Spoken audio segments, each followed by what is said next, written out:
Never judge a book by its cover. I swear this was said by some author that was salty that his books didn't sell because of a bad cover. Why shouldn't you judge a book by its cover? Literally 1,000 times more people will see the cover of your book than any other page. If you didn't even bother to make that look good, why would I think that your content will be good? You only clicked on this video because of the title and thumbnail. Give a man a fish, you feed him for a day.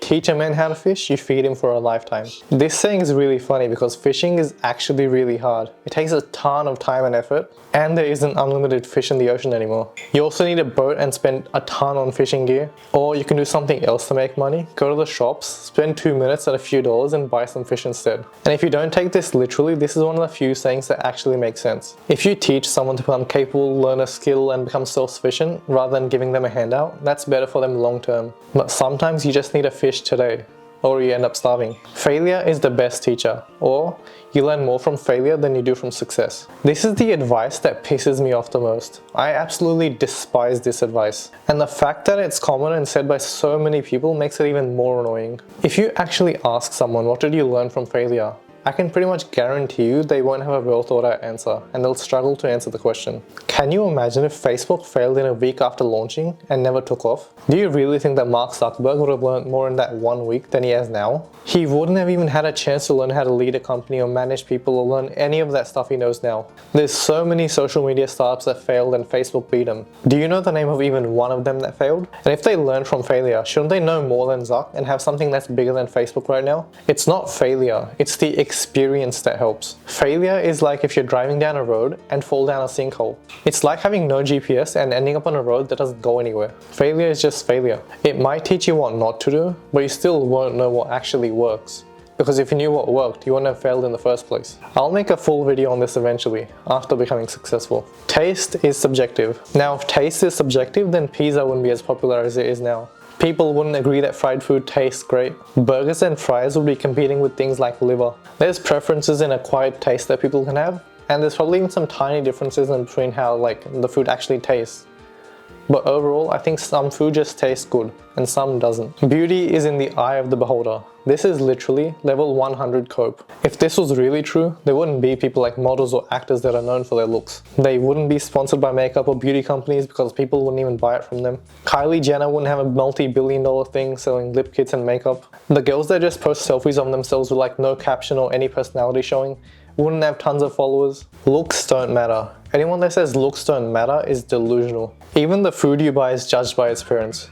Saying that doesn't apply to people is just stupid. Remember that guy whose mugshot went viral because people thought he looked good? People didn't care he was an actual criminal. He still became a model. You can't have your cake and eat it too.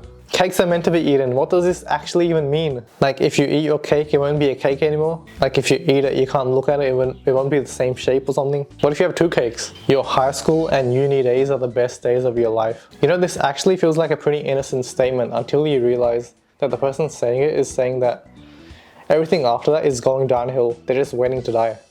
Like how depressing. What type of pathetic life do you plan to have? I remember someone said that to me while I was in my uni depressed AF era. I'm like, really? These are the best days of my life? It sure doesn't feel like it. You can make whatever stage of life you're in the best stage of your life. Follow your passions. I was passionate about watching YouTube and playing games for 11 years.